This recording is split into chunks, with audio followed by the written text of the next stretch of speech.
야고보 2장은 1장하고 분리되지 않고 1장하고 쭉 같이 이어지는 편집글입니다. 그래서 야고보 2장의 내용은 또 다른 이야기를 하는 것 같지만 1장과 연계해서 이야기를 하는 거예요. 그래서 1장에 지난주에 다뤘던 1장 마지막 절 하나님 앞에 거짓이 없는 경건은 해서 경건의 두 가지 가르침에 대한 풀이에요. 그래서 오늘 8절에 보면 내 이웃 사랑하기를 내 몸과 같이 하라 하신 최고의 법, 토라의 언어로 말하면 내 이웃을 내 몸과 같이 사랑하라. 그 앞에 뭐가 있습니까? 여호와 하나님을 사랑하라. 이 두 가지 율법 전체의 핵심을 두 가지로 이야기를 하는 겁니다. 그 언어가 율법에 대한 구약의 방식의 언어였다면 신약의 방식에는 마찬가지로 구약의 방식을 가져오죠. 약자라고 그러지 않고 이웃이라고 그러지 않고 고아와 과부라는 이름을 가지고 그 고아와 과부와 나그네에 대한 이야기는 계속 구약에 언급하는 구약의 언어 방식이에요. 근데 그거를 오늘 야고보에 있어서는 신약의 언어로 계속 풀어갑니다. 그것이 오늘 사람을 차별하여 대하지 말라 이 이야기입니다. 그래서 고아와 과부를 돌아보는 것, 그리고 내 이웃 사랑하는 내용과 사랑하는 것 다 같은 이야기를 다른 방식으로 진술하는 겁니다. 그래서 오늘 1장 다시 2장 1절로 13절 이야기는 계속 위에 거라고 쭉 이어지는 겁니다. 그래서 가장 큰 방점은 하나님 앞에 더러움 없는 참된 경건은 해서 딱 이야기한 고아와 과부를 돌보고 세속에 물들지 아니하는 것, 이제 그렇게 설명하는 것이 아주 강한 방점이 있습니다. 야고보서 안에서는. 그래서 그것을 풀어내는 과정 가운데 8절에 내 이웃 사랑하기를 내 몸과 사랑하라라는 방점을 이야기를 하는 거예요. 근데 신약의 방식에서는 고아와 과부를 돌아보라라는 것은 구약의 표현 방식이죠, 그죠? 그리고 그것을 명제적으로 가장 크게 묶어서 말하는 것은 내 이웃 사랑을 내 몸과 사랑하라 이 이야기예요. 신약에서는 고아와 과부를 돌아보는 그것만을 신앙의 계율로만 설명하지 않는 또 다른 설명을 더 풍성하게 붙이고 있는 것이 뭐냐 하면 세속에 물들지 않는 것에 대한 이야기를 다 하고 있어요. 다시 정리합니다. 토라의 가장 중요한 하나님 사랑이라는 종교적인 관계 방식을 빼고 나면 신앙을 가진 사람의 삶은 내 이웃 사랑을 내 몸과 같이 사랑하라 이 이야기입니다. 전체적으로. 그것도 신약의 언어에서 구약을 보면서 진술한 명제예요. 근데 구약 안에 들어가서 이 이야기는 고아와 과부와 나그네를 돌아보라는 이 이야기입니다. 그래서 내 이웃을 내 몸과 사랑하라는 이 말이나 고아와 과부와 나그네를 돌아보라는 이 말이나 토라에 대한 구약에서 표현하고 있는 방식의 패턴이에요. 그런데 이것을 신약의 언어로 풍성한 삼경륜이 완성되는 신약의 기독교 세계관을 가지고 전 문화에, 전 시대에, 전 열방에 하나님의 이 토라의 율법을 설명할 때 하나가 더 붙은 게 있는 거예요. 그게 뭐냐면 세속에 물들지 않는 이야기예요. 이 두 가지가 서로 순환적이고 교차적이에요. 자, 그것을 이해하고 오늘 1절부터 보겠습니다. 문단이 나눠지는데 1절에서 4절까지, 5절에서 7절까지, 8절에서 13절까지 펜이 있으면 표시를 해두고 성경 내용을 보면서 좀 따라오면 좋겠습니다. 1절 같이 읽습니다. 시작. 내 형제들아 영광의 주 곧 우리 주 예수 그리스도에 대한 믿음을 너희가 가졌으니 사람을 차별하여 대하지 말라. 자, 야고보서의 저자가 야고보인데 야고보의 언어로 고아와 과부와 나그네를 돌아보라 라고 하는 이경륜 시대의 신앙의 대명제를 이렇게 표현한 겁니다. 뭐라고요? 사람을 차별하여 대하지 말라. 이게 야고보 버전이에요. 이해가 됐죠? 그러니까 위에 있는 고아와 과부를 돌아보라는 것 같고 이거 지금 같은 이야기를 지금 하고 있는 거예요. 자, 그 이야기를 계속 풀어나가겠다는 겁니다. 고아와 과부를 돌아보고 그들을 구제하고 그들을 기억하라 이렇게만 말하지 않고 세속에 물들지 않는 것이 왜 이것을 제대로 이해하고 제대로 살아가는지 그걸 좀 설명하려고 하는 겁니다. 그래서 야고보의 언어로 사람을 차별에 대하지 말라 이렇게 명령을 가지고 온 겁니다. 이 명령은 토라에 있었던 명령을 가져온 거예요. 그리고 토라를 해석하는 예수님의 정리된 계명과 연결되는 겁니다. 그게 내 이웃을 내 몸같이 사랑하라는 그 이야기입니다. 그거를 야고보 버전으로 말했는데 야고보는 이 말을 하면서 앞에 토를 담겨 있어요. 뭐냐 하면 오늘 문장을 보세요. 내 형제들아 이렇게 말하고 나서 사람을 차별하여 대하지 말라 이렇게 말하면 되는데 뭐 토달 필요가 없이 위에서 다 이야기했잖아요. 고아와 과부를 돌아보라. 세속에 물들지 마라. 이것이 참 경건이다. 이렇게 말하고 자기 버전으로 뭘 말하려면 다시 내 형제들아 내 표현으로 말할 테니까 들어봐라. 사람을 차별하여 대하지 말라. 이렇게 말하면 되는데 토를 다는 겁니다. 자, 토가 뭡니까? 같이 읽습니다. 시작. 영광의 주 곧 우리 주 예수 그리스도에 대한 믿음을 너희가 가졌으니 이 토는 이 명령을 이해하고 명령을 수행하고 명령을 따라가는데 너무 중요한 포인트가 되는 겁니다. 이게 신약에서 계속해서 추가적으로 이야기해요. 구약은 계속 명령만 계속 쏟아부어요. 구약의 계명들은 이해되죠? 물론 그 전에 가나안에서 출애굽하고 다시 애굽에서 종로를 하면서 출애굽하고 시내산 언약을 맺고 뭐 그 앞에 전제를 다 하나님 충분히 다 구원의 약속까지 다 언약까지 다 했기 때문에 그걸 전제로 또 나온 율법의 계명이긴 하지만 구약의 내용을 역사의 흐름을 잘 빼고 나면 율법이라는 그 내용들은 다 명령문의 폭격이에요. 엄청난 명령을 때리는 거예요. 법체계니까 이렇게 하라 저렇게 하라 저렇게 이거 하지 마라 이렇게 이야기를 하고 있다고.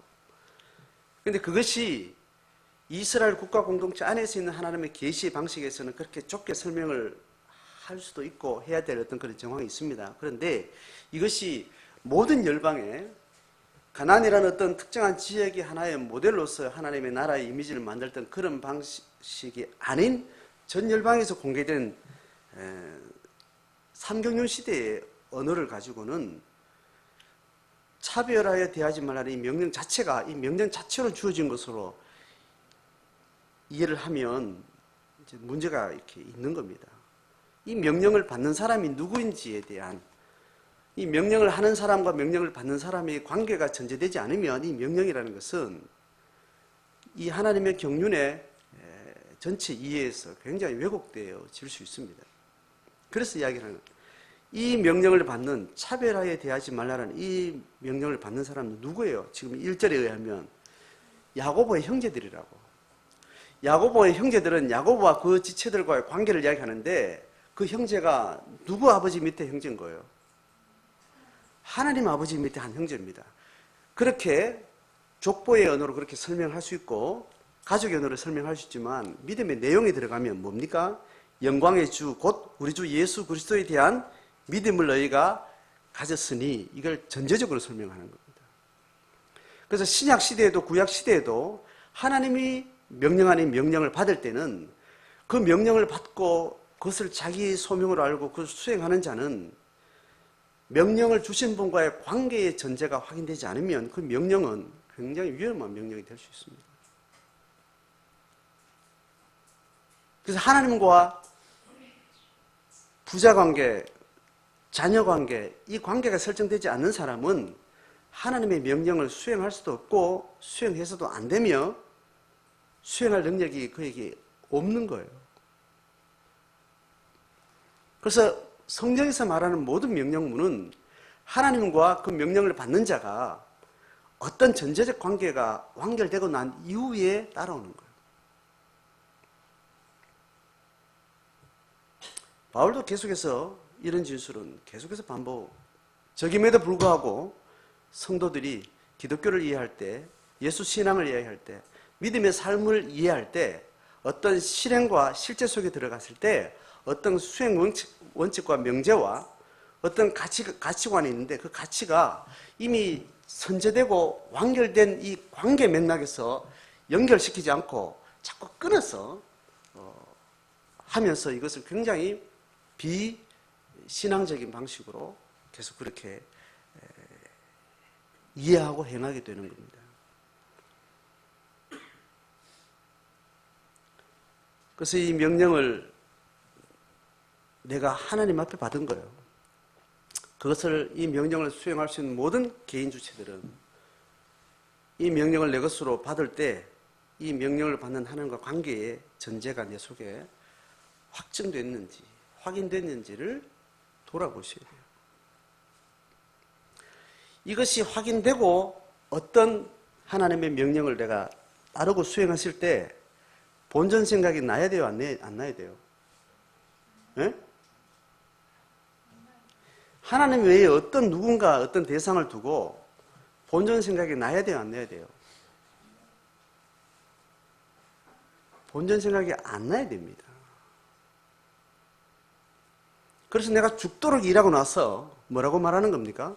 나는 무익한 종이라고 해요.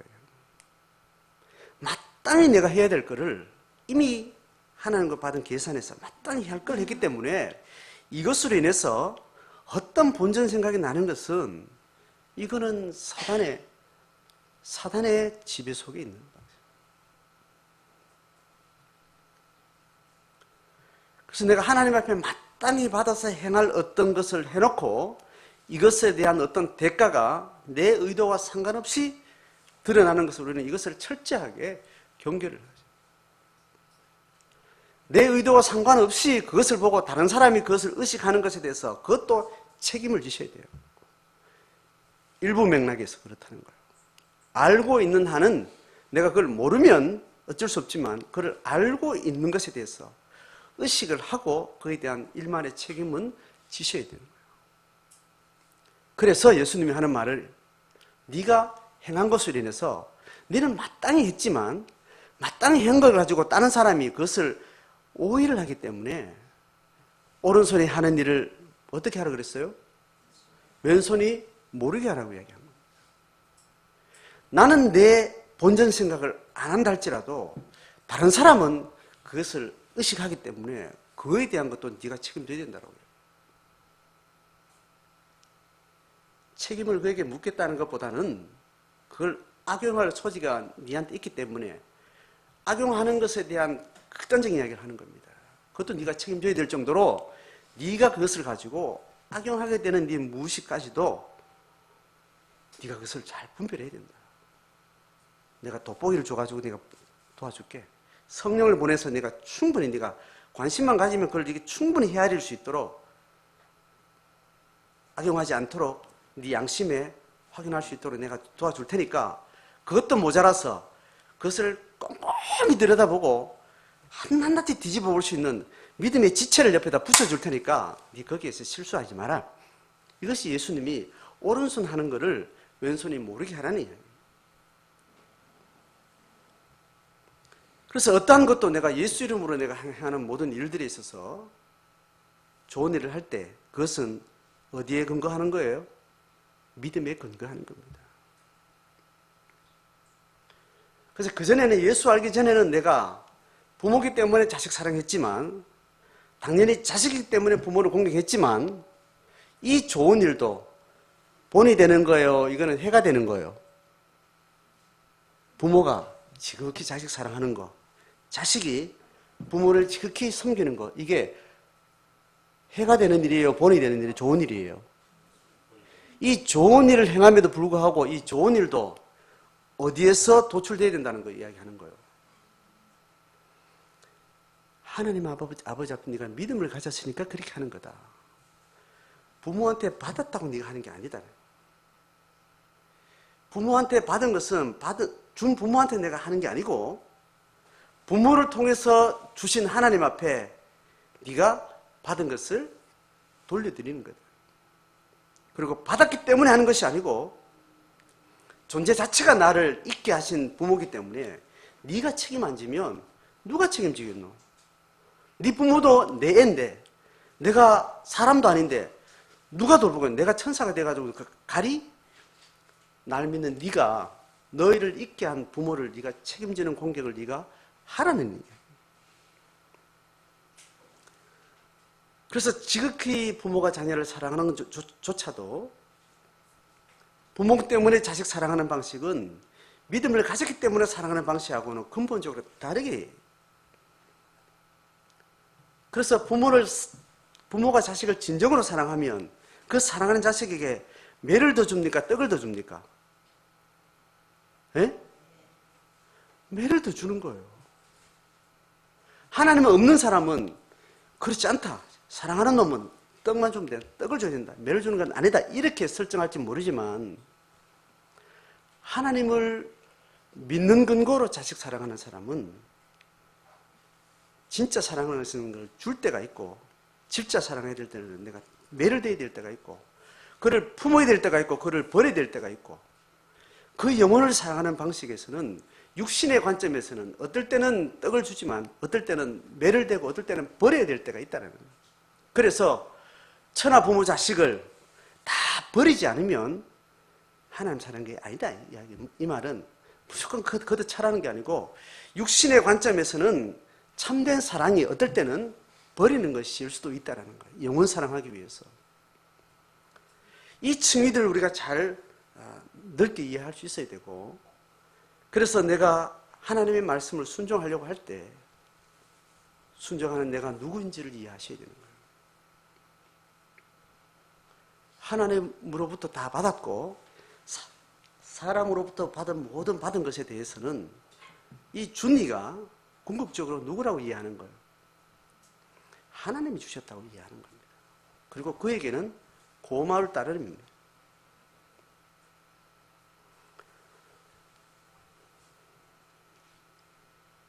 성경은 계속 이걸 이야기합니다. 바울의 논법도 끊임없이 이야기를 하고 있습니다. 은혜를 쫙 설명하고 나서 편지 말미에 이래라 저래라 이래라 저래라 명령을 디테일하게 가족 이야기, 식구 이야기 뭐 다양한 이야기를 하고 있습니다. 이 은혜 가운데 이 은혜에 대한 하나님의 이해가 하나님 주시는 이해의 선물이 없는 상태에서 이걸 하려고 덤비지 말으라고요.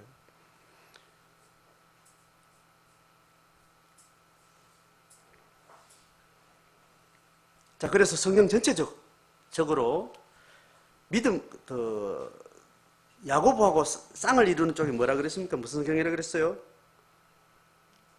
야고보는 행위 자체에 명령 수행에 대한 이야기를 방점을 주고 있는 성경이라면 이 수행을 할 수 있는 그 사람이 가지고 있는 영적 존재에 대한 이야기를 하는 성경은 뭐라고요?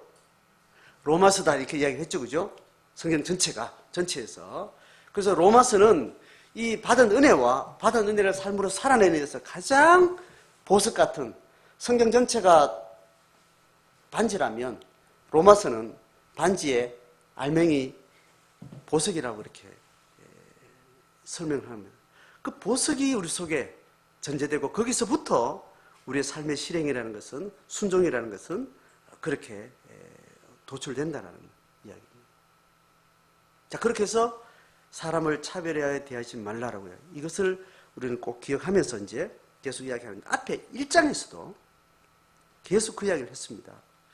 은혜로운 말씀이 내 안에 들어왔으니, 그것을 들었다는 것은 너를 이미 존재를 바꿔놓고 너를 충분히 설득하고 너의 고백을 변화시켜 놓은 그 말씀을 듣는다는 걸 이야기하는 겁니다. 그냥 기뚱으로 차별하지 마라, 고아를 돌보라, 그러니까 그걸 그냥 듣는다는 그 이야기가 아니라고 이야기를 했죠. 또 오늘 이 반복을 제가 또 강조를 합니다. 그렇게 해서 사람을 차별에 대하지 말라 하고 나서 차별에 대한 이야기를 예를 들어 이야기합니다. 이 이야기는 초등학교 유치원생이 봐도 뭔 말인지 이해가 되죠. 좋은 옷을 입은 사람 있어 보이고, 부자는 좋은 자리에 앉으세요. 가난하고 떨거지 같은 사람은 그 구석에 처박혀 있든지 저디 가서 마음대로 있어라, 이렇게 천대를 한다는 겁니다. 자, 이것에 대해서 사절은 어떻게 말합니까? 시작. 너희끼리 서로 차별하며 악한 생각으로 판단하는 자가 되는 것이 아니냐. 지금 이 차별하지 말라는 이야기는 고아와 과부를 돌보라는 그 이야기를 하려고 하는 걸까요? 아니면은 세속에 물들지 말라는 그 이야기를 하려고 할까요? 전자일까요? 후자일까요? 후자의 관점이 있습니다. 후자는 뭐를 향해서 있습니까? 전자를 향해서 있는 거예요. 고아와 과부를 돌보는 그 실행의 행위 자체를 하나님이 이야기하는 것이 아니라 그걸 포함해서, 옆에서는 고아와 과부를 돌보는데 이쪽에 가가지고는 고아와 과부를 계속해서 착취하는 그 구조에 자기 삶을 걸고 있다면 이건 헛방이라는 이야기를 하는 거예요. 그래서 고아와 과부를 돌보기 전에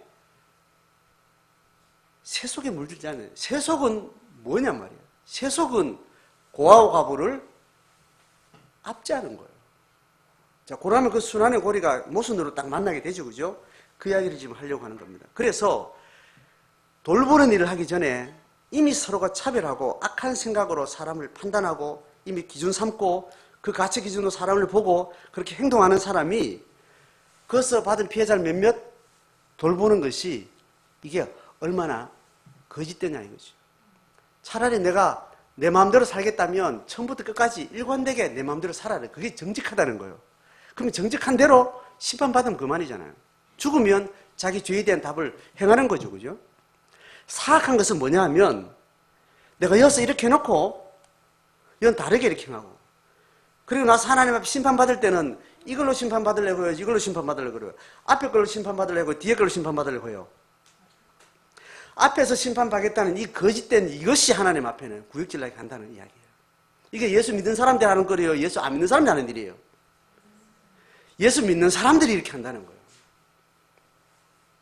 예수 안 믿는 사람은 처음부터 나는 내 마음대로 살겠어 하고 내 마음대로 산 사람이어서 하나님 앞에 가면 내 목 다시오 하고 그냥 심판을 받는데 아무 말이 없어요.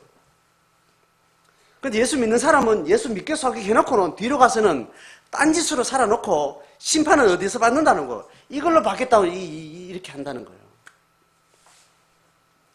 구약의 이스라엘 향해서 계속 하나님의 심판, 그렇게 목이 터져라 부르짖는 선지자들의 외침은 이것에 대한 고발이에요. 그래서 악한 생각으로 이미 판단한다는 거예요. 여러분, 판단에 대해서, 자, 우리 신앙을 이야기할 때 판단하지 마라, 판단하지 마라. 이 이야기는, 이 판단이라는 말은 악한 생각, 이미 차별해서 자기 중심적으로 뭔가를 바라보고 그렇게 행동할 요량으로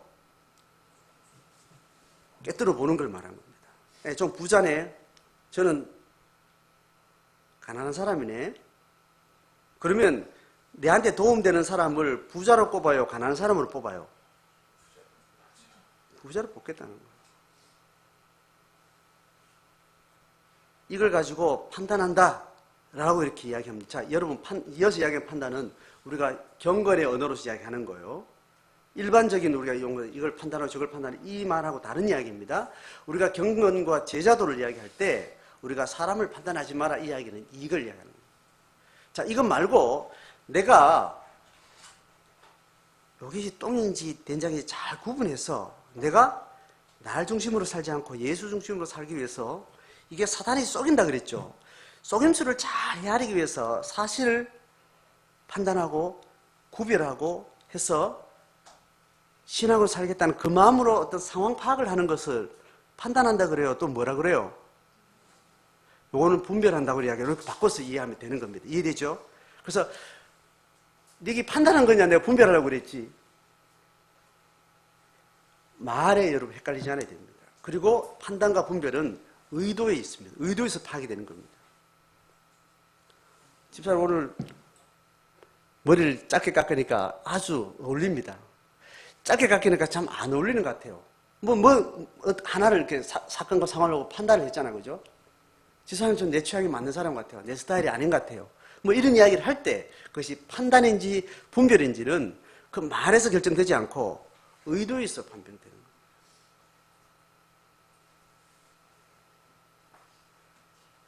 그래서 악한 생각으로 판단하는 것이 이미 어떻게 하는 거예요? 차별을 두고 하는 거예요. 이 차별은 부자가 다르고 가난한 사람 다 이 차별을 말하지만 이 차별은 사실 실제 속에 들어가면 부자와 가난한 자의 차별이라는 것은 절대적이지 않습니다. 그죠? 부자는 어디를 가도 부자예요. 10억을 가지고 있는 부자는 일반 서민들 앞에는 부자라고 말하시지만 어디 가면 부자 아니에요. 그렇죠. 11억 가진 사람이면 그건 부자 아니에요. 같이 부자라면 뭘 상대로 잡는가 하면 억대를 가진 사람들을 상대로 잡고 억대에 못 미친 사람들을 비교했을 때 같이 부자라고 그렇게 말할 수 있지만 상대적인 거는 이 차별이라는 것은 결국은 성경 근원적으로 말하는 차별은 뭐냐면 이웃과 나를 차별하는 것을 이야기하는 거예요. 동의가 되세요? 이웃은 저 남이고 나는 내다. 이 차별에서 이야기하는 거예요. 모든 밖에 있는 사람 차별하는 근원은 나와 저 사람이 한 몸이 아니라고 얘기해요. 아담과 하와가 죄가 들어오기 전에는 니나 내나 한 몸이다. 그 고통이 내 고통이 내 고통이 네 고통이고 달리 느끼지 않았다는 거예요. 죄가 들어오고 나서 하나님과 단절되고 나서 모든 개체는 이기적인 방식으로 그렇게 차별을 하기 시작한 겁니다. 이웃과 내가 다르다는 거예요. 다르면 뭐가 위에 있어야 되는 거예요? 이웃이 위에 있어야 되고 내가 위에 있어야 되는 거예요. 내가 위에 있어야 된다는, 내가 중심이 되어야 된다는 이 인식, 이 차별이 성경에서 말하는 근원적인 죄를 이야기하고 그 근원적인 죄는 나와 다른 사람을 차별한 것처럼 또 개체와 개체를 차별해서 내게 유익한 방식으로 뭔가를 판단하고 결정하고 살기 위한 방식으로 그 의도를 가지고 계속 악한 생각으로 판단하는 자가 됐다는 거예요. 자, 그렇게 서로 차별하는 것은 이건 악한 생각이다. 판단하는 것은 악한 생각이다. 이렇게까지 이렇게 나온 겁니다. 여기서 이거는 앞에 세속에 물들지 않는 것, 세속에 물들지 않는 것, 세속은 도대체 뭔가를 말하는 이야기예요, 지금. 자, 이해됐죠? 그럼 거기서 한 걸음 더 들어가요. 자, 5절부터 7절까지는 자, 또 다른 식으로 이야기하는데, 자, 내 사랑하는 형제들아 들을지어다. 여러분 보세요. 야고보서가 어떤 중요한 어떤 개념 설명을 하고 논리를 쭉 진행하면서 하나의 중요한 이야기를 뭔가 풀어나가려고 뭔가를 시작할 때는 자꾸 형제들을 자꾸 이렇게 소환을 해요. 불러요. 주의를 환기시켜서. 자, 4절까지 이야기하고 나서 다시 내 사랑하는 형제들아, 이 문제는 또 한 걸음 더 나가면 이런 이야기가 있다라고 설명을 하는 게 7절까지예요. 보세요. 내 사랑하는 형제들아 들을지어다. 같이 읽습니다. 시작. 하나님이 세상에서 가난한 자를 택하사 믿음에 부요하게 하시고 또 자기를 사랑하는 자들에게 약속하신 나라를 상속으로 받게 하지 아니하셨느냐. 자, 5절의 이야기는 뭔 이야기를 하려고 하는 거예요? 위에 가난한 자와 부자를 차별한 이야기 해놓고 가난한 자를 가지고 설명하는 겁니다. 가난한 자는 어떻다는 거예요? 이 사람들을 우리는 차별해서 이 사람들을 하대하는데 하나님은 어떻게 한다고요? 가난한 자들을 선택해서 믿음에 부요하게 하신다는 거예요. 그리고 뭘 상속한다고요?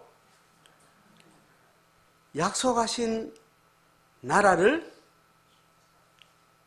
상속으로 받게 한다는 거예요. 근데 약속하신 나라를 누구에게 상속한다 했어요? 예? 성경 본문에서 여러분 찾아보세요. 약속하신 나라를 상속으로 받게 하는데 누구에게 한다고요? 자기를 사랑하는 자. 자, 그렇다면 한 문장 안에 그죠? 두 개 문장 되어 있는데 자기를 사랑하는 자라는 이 대명사하고 동격인 거는 뭐예요? 가난한 자잖아요. 이해됐죠? 자, 그러면 가난하다는 이유로 하나님이 무조건 믿음에 부유하게 하시고 약속하신 나라를 상속으로 받게 하는 거예요? 아닌 거지. 가난하다는 조건은 궁극적으로 하나님이 지금 부한 자와 가난한 자를 지금 나눠가지고 가난한 자에게는 천대하고 부자는 우대하는 이런 판단하고 죄를 짓는 사람의 그 판단하고 다른 하나님의 태도를 설명하는데, 그러면 가난한 자를 하나님 그 우대해야 된다는 이야기를 하잖아요. 하나님은 가난하다는 이 상대적인 의미로 어떤 가난한 사람을 우대한다 했을 때는 가난이라는 것은 여기서는 가난이지만 딴 사람하고 비교하면 뭐가 된다고 그랬어요? 억대 가진 사람한테는 5천만 원이 가난한 사람이지만 가난한 사람이 또 누구 앞에 가면 부자가 되는 거예요. 1,000만 가진 사람한테는 부자잖아요. 그러니까 하나님이 지금 여기서 가난하다는 이야기는 궁극적으로 뭘 이야기하려고 하는 거예요? 믿음의 부유함을 가지고 하나님을 사랑하는 자를 이야기하는 거예요. 자, 이해됐죠? 그러면 가난한 자를 천대하는 사람은 뭐 하지 않는 사람이에요? 하나님은 가난한 자를 사랑해서 믿음에 부유하게 하시고 나라를 상속하는데, 가난한 자를 배척하는 사람은 어떤 사람들인가? 뭐하고 먼 거예요? 믿음의 부유함과 약속하신 나라를 상속으로 받는 거하고 먼 사람이 되는 거죠. 그죠? 근데 그렇게 지금 논리적으로 이렇게 이어지는 겁니다. 핵심은 가난한 데 있지 않고 핵심은 믿음의 부유함과 자기를 사랑하는 자예요. 그래서 지금 가난을 향해서 하나님께 가난한 자를 사랑한다는 말은, 내가 일정에게 액수 1억을 가지고 있으면 이게 가난한 자가 되려면 여기 가면 부자 되고 여기 가면 가난한 자가 되는데, 억을 가지고 있는 사람은 계속 가난하려면 어떻게 해야 되는 거예요? 억을 계속 불려가려고 하는 사람이 가난한 사람이에요? 이걸 자꾸 줄여가려는 사람이 가난한 사람이에요? 가난이라는 것은 일정의 액수의 존재가 딱 고정된 상태에서 가난을 이야기하는 것이 아닌 거예요, 결국은. 이해되죠? 일부러 줄여가려고 한다는 보다는 제대로 말하면 불려가려고 하지를 않는 걸 이야기하는 거예요. 이게 하나님 앞에 가난한 사람의 정의가 되는 겁니다. 왜냐하면 가난이라는 1억이라는 액수 자체가 가난이라는 말할 수 있는 게 아니에요. 자, 그러면 하나님 앞에 진정성 있는 가난함의 태도는 1억을 가진 사람도 하나님 앞에 가난할 수 있어요, 없어요? 절대적으로. 그렇죠. 10억을 가진 사람도 가난할 수 있어요, 없어요? 있어요. 둘 다 가난한 사람인데 어느 놈은 죄송합니다. 누구는 1억이고 누구는 100억을 갖게 됐는데 이건 무슨 차이예요? 예? 예? 하나님이 주신 분복이라고 얘기하는 겁니다. 살다 보니까 어느 날 내가 1억 가진 사람이 된 겁니다. 1억까지 간 거는 부자냐 가난한 자냐 사람끼리는 이야기할 수 있다 이거. 여기 가면 부자고 여기 가면 가난한 자인데 그걸 하나님이 자기가 만들지 않는 상태에서 진공 상태에서 하나님 1억을 딱 줬다 치면 그것이 그걸 가진 사람은 가난하게 살려면 뭘 해야 되는 거예요? 1억에서 줄여가려고 노력해야 되는 거예요? 아니고 불려가려고 하지 않는 걸 이야기하는 겁니다. 그 말은 약간 위로가 되죠? 일부러 줄여야 될 필요는 없다는 거예요. 응? 그까지 뺏어가려는 아니라는 겁니다. 여기에 욕망에 덧대가지고 나는 저 인간보다 더 있어야 돼. 적어도 저 정도는 있어야 돼. 1억 5천을 만들려고 불려가려는데 마음을 가진 사람은 하나님 앞에 가난한 자요, 부한 자요?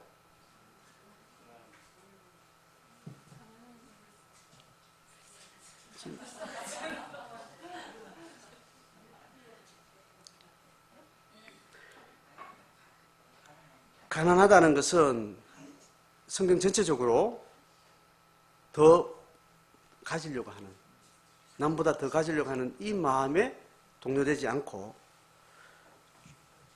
줄여가려고 하는 겁니다. 자, 그럼 보세요. 1억 가진 사람이 더 부해지지 않으려고 내가 욕망에 대한 판단 중지를 하고 나서 살아가는 중에 가난할 수도 있는 거죠, 그죠? 더 줄어들 수 있는 거죠. 그런데 반대로 어떻게 될 수도 있어요? 불어날 수 있는 거예요. 그 불어나는 것은 뭐 때문에 불어난 거예요? 하나님의 분복의 수위가 달라진 거예요. 내 욕망이 그렇게 한 것이 아닌 거예요.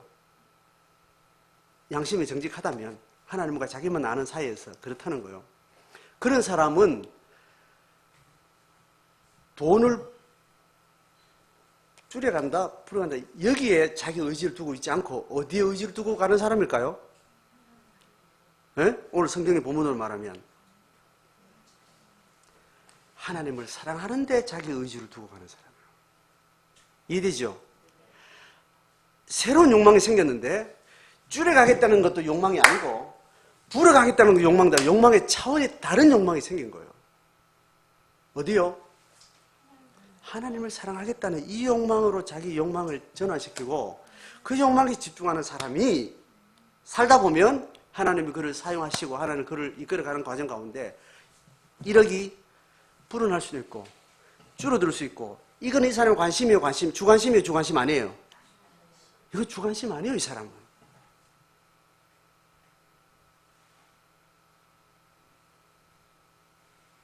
새 속에 물들지 않는다는 것은 이걸 이야기하는 거예요. 자, 가난한 자 모드로 설명했습니다. 자, 이제 부자 모드로 다시 설명하는 거예요. 자, 6절 봅니다. 너희는 도리어, 앞에 무슨 말 했기에 도리어라고 그래요?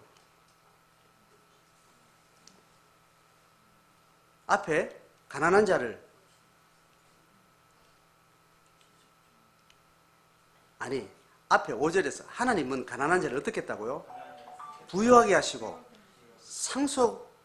상속권을 주셨는데, 그런데 너희들은 오히려 가난한 자를 업신여겼다. 이거는 어디서 이야기하는 거예요? 4절에서 서로 차별해서 악한 생각으로 판단하고 있었다는 거예요. 이것이 가난한 자를 업신여겼다는 겁니다. 자, 이게 누구예요? 이건 누가 업신여겼다는 거예요? 너희란 말이에요. 너희는 누구예요?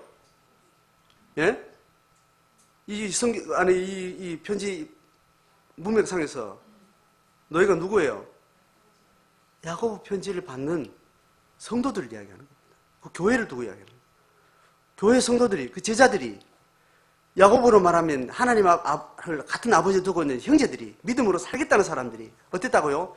가난한 자를 업신 여겼다는 거예요.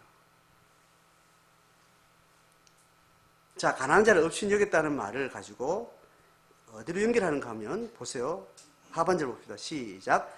부자는 너희를 억압하며 법정으로 끌고 가지 아니하느냐.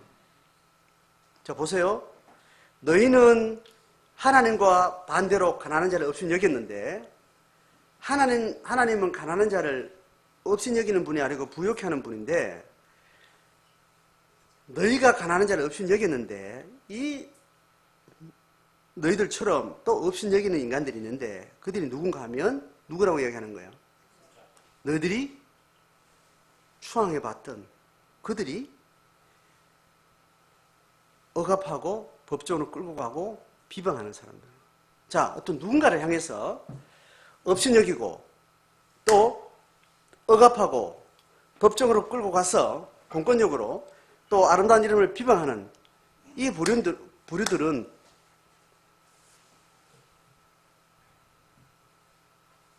다 같은 부류들이죠.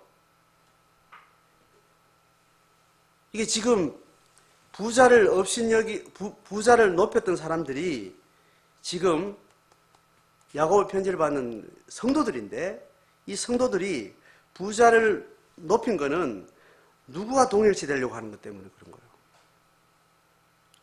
가난한 자 부자가 있는데 가난한 자를 없애려고 부자를 높인 거는 자기가 누구하고 동일시 하려고 한 거예요. 지가 부자가 되고 싶어 하는 거예요.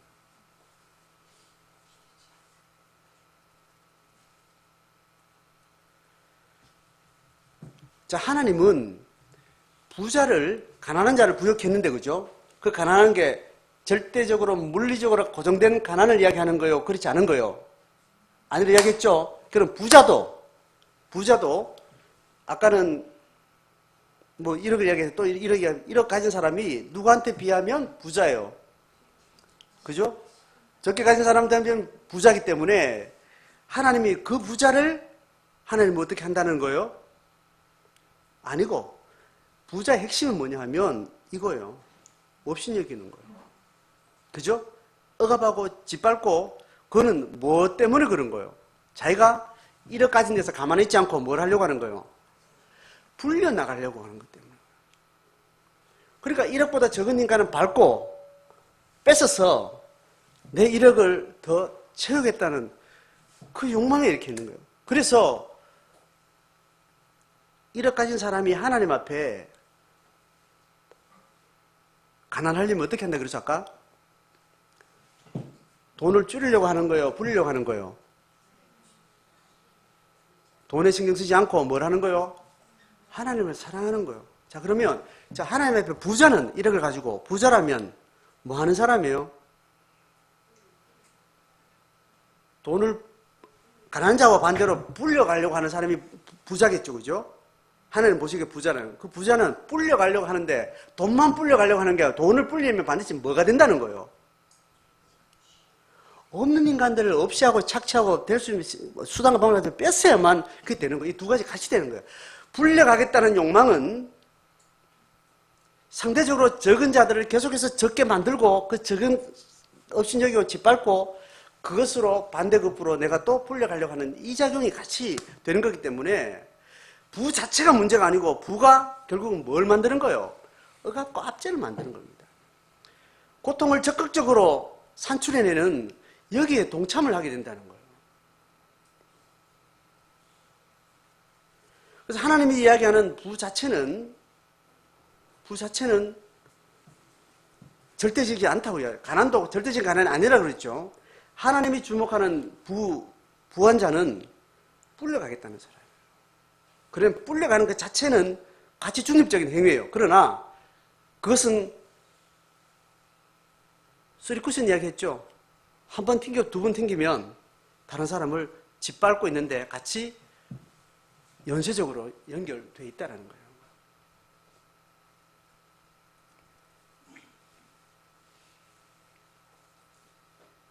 그래서 하나님을 사랑하는 일에 자기 욕망을 정확하게 두지 않으면 이 욕망은 인간의 욕구라는 것은 어디 가서든지 공장이 돌아가는데 이 공장을 하나님을 사랑하는데 딱 세팅하지 않으면 이 욕망은 어디 가서 돌아가요? 가난한 가난한 자가 되기 위한 데 돌아가지 않고 부한 자로 되는 데 욕망이 돌아가는 겁니다.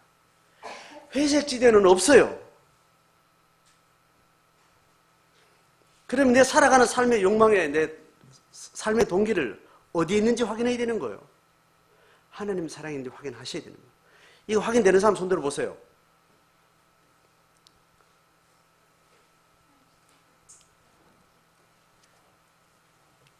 자, 이제 물을게요. 내 욕망은 하나님 사랑에 두고 있다라고 확신되는 손들어 보세요. 자, 내려놓으세요. 내가 하나님 사랑에 내 욕망을 온전히 전적으로 다 두고 있는지 잘 모르겠다는 사람 손들어 보세요.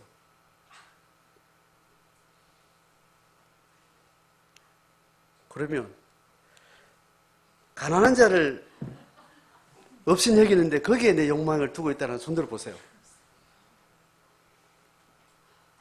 손 안 든 사람들은 뭡니까? 손 안 든 사람은 얘가 나올 거 다 나왔죠?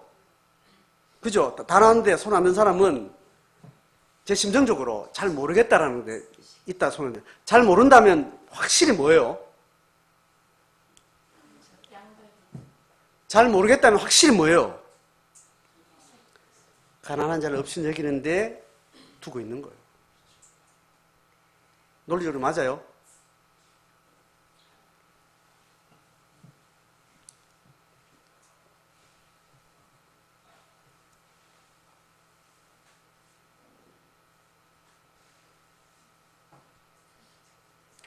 나는 한 번도 가난한 자를 억압하겠다고 내가 작심한 적이 없는데 그런 논리가 있다면 그 이유는 뭘까요?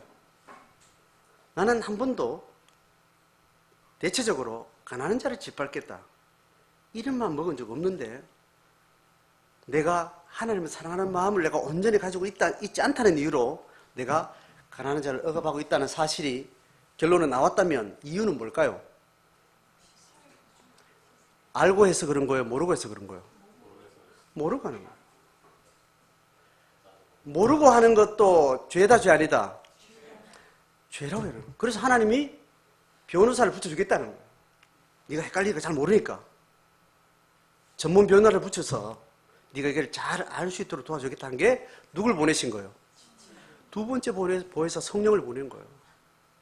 성령은 내하고 절대로 다이다이로 일 안 하는 분이에요. 반드시 내 같은 지체를 두고 같이 상호적으로 나를 돕겠다고 참관자를 반드시 두고 주거니 받거니 하면서 성령께서 우리 가운데 똥이 된장인지 구분하겠다 이야기했기 때문에 성령은 영으로 직접 오셨기도 했지만 그 직접 오신 성령은 집단과 단체적으로 관계적으로 지체와 관계 속에서 성령의 코이노니아의 사역을 통해서 그 분별의 사역을 내가 도와주겠다고 이야기한 겁니다. 그러면 내가 내 신앙을 살고 제자로 살아가는 데서 나는 잘 살고 있어 이렇게 큰 소리 치는 게 가당한 거예요? 가당하지 않은 거예요? 가당치 않은 거예요.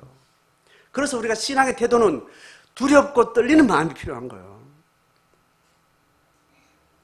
내가 잘 모르는 것 전제를 하셔야 돼요. 그래서 내가 새롭게 알게 되는 사건이 신앙 안에서는 날마다 있고 항상 있고 쌓여 있는 거예요. 적어도 자기 이렇게 정직하다면 몰라서 그런 겁니다. 그것조차도 성경은 계속해서 쏘긴다고 이야기하잖아요. 1장 이야기가 계속 쏘는다 이야기했죠, 그죠? 쏘가서 그렇다. 쏘는다. 자기를 쏘긴다. 인간적 자기 인식에서 자기를 분명한 자기 인식 속에 속이지 않아도 나도 모르게 나를 속이고 있다는 이야기입니다. 그래서 지난주에 3쿠션 이야기 했습니다. 나는 여기 공 던졌는데 나는 공 저기 던졌는데 나 제일 맞추려 생각 안 했어요.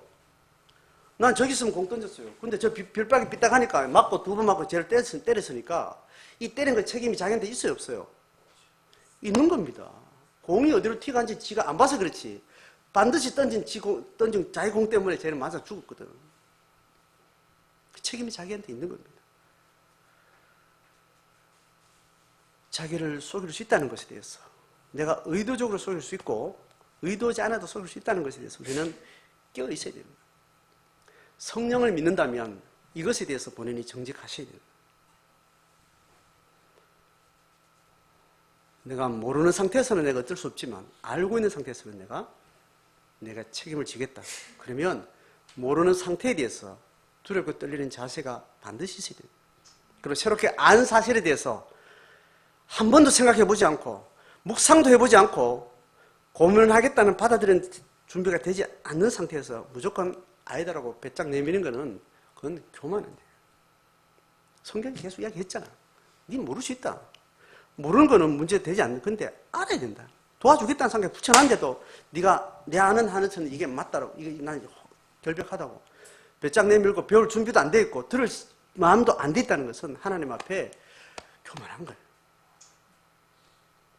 신앙의 태도는 잘 사는 게 잘 사는 것이 아닐 수 있기 때문에 두렵고 떨리는 마음으로 성령의 음성을 듣고 하나님 뭔가를 사건을 통해서 일을 통해서 관계를 통해서 말씀하시고자 할 때 이게 뭔 일이래? 하나님 뭔 일인가요? 분별하기 위해서 그 일에 두렵고 떨리는 마음으로 상황으로 길을 열고 말로서 길을 열고 내 마음에 정서로 귀를 열고 말씀을 계속 비춰가면서 이 사태가 어떤 사태인지를 하나님 앞에 조심스럽게 걸어가는. 그래서 보여지면 내가 회개하고 돌이키면 됩니다. 그래서 돌이키는 사건은 영적 사건이에요. 회개하는 사건은 영적 사건이에요. 쪽팔리는 사건이 아니라고. 내가 잘못했다고 하는 거는. 하나님 신앙의 틀 안에서 잘못했으면 내가 이렇게 살았으면 이거는 쪽팔리고 부끄러운 일이 아니라고. 이건 비난받을 일이 아니라고.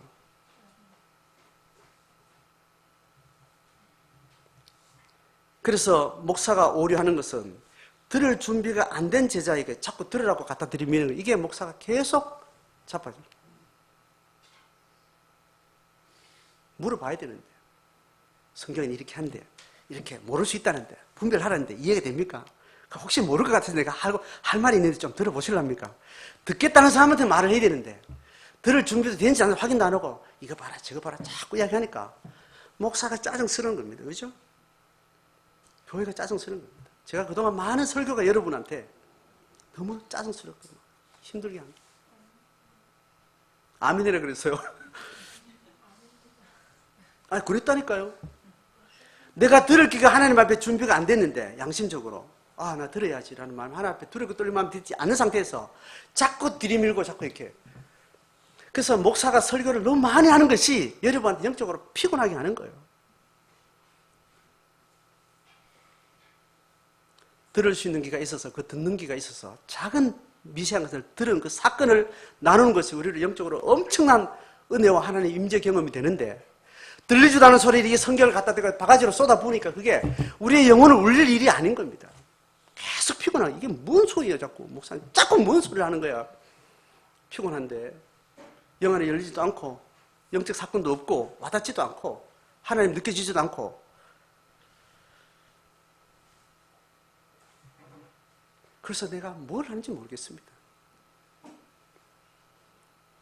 정말 영혼을 돌보는지 뭘 하는지 모르겠어요.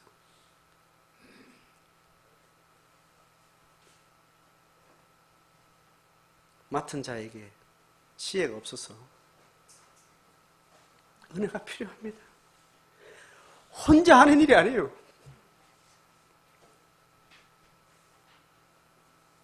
혼자 하는 일이 아니에요.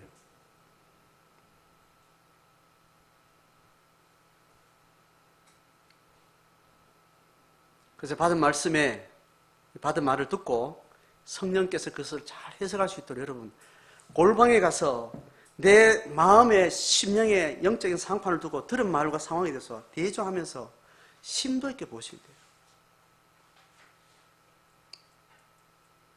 한시한씩 이 설교를 쏟아분들 이게 어디로 가겠습니까? 이 말씀을 자기 안에 주도적으로 말씀이 그러한가를 자기에 비춰서 자기 사건으로 만들지 않으면 쏟아지는 엄청난 이 지식이 그 영혼에 아무 도움이 안 돼요.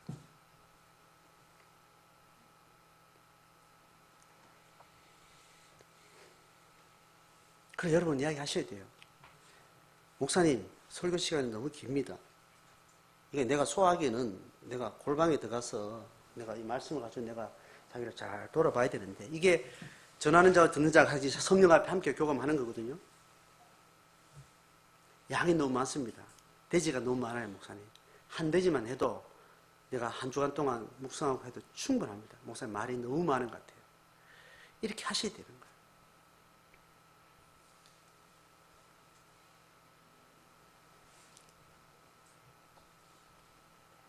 목사님 설교를 듣고 나서 내가 내 골방에서 성령을 통해서 다시 내가 내 영혼을 돌아보고 성령 음성을 다시 재청취를 하는데 하나님이 이렇게 말씀하셨어요.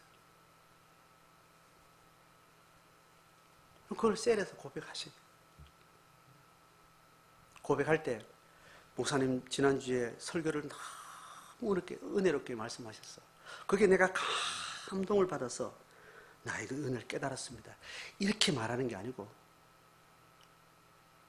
내가 여러 가지 말씀을 대하는 중에 설교를 듣는 일도 있고 유튜브를 듣는 일도 있고 읽는 일도 있고 찬양을 하는 일도 있고 많은 하나님의 말씀을 대하는 중에 하나님 내 골방에서 내게 이러이러한 말씀을 하셔서 성령께서 이러이러한 말씀을 하셔서 내가 자기를 돌아봤고 이렇게 내 자신을 회개했고 이렇게 해서 내가 하나님 앞에 순종하기로 결정했다라고.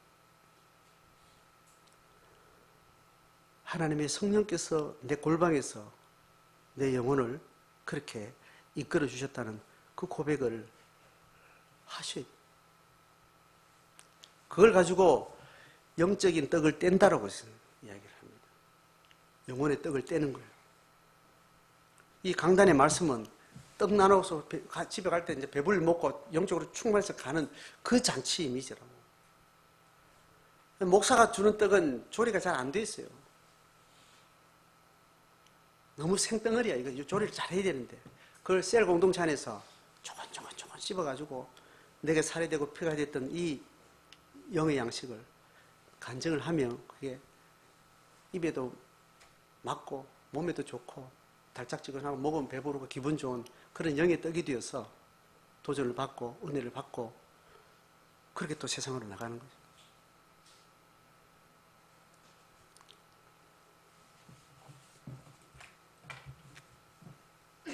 대지 2개까지 하고 설교를 끝내겠습니다. 다음 주는 8절부터 말씀을 나누도록 하겠습니다. 우리가 하나님 앞에 계속 반복적으로 이야기하는 것은 제가 이 여러분 설교를 통해 들은 원리와 내용을 가지고 여러분의 삶과 상황 가운데 제가 잘 돌보고 깨우치고 적용을 나눌 때 그때 기본적으로 정리된 말씀에 대한 선이해가 있어서 그 원리를 가지고 여러분의 삶을 내가 목양하고 또 권면하고 위로하고 세워가기 위해서 이런 원리의 이해는 각자에게 잘 정리될 필요가 있습니다. 그렇게 우리가 하나님 앞에 부자가 아닌 가난한 자로 살며 부자가 살아가는 이 억압과 업신여김과 비방의 삶을 이 세속의 삶을 끊고 연약한 자를 위해서 살아갈 수 있는 삶으로 헌신할 수 있기를 주의 이름으로 축복합니다.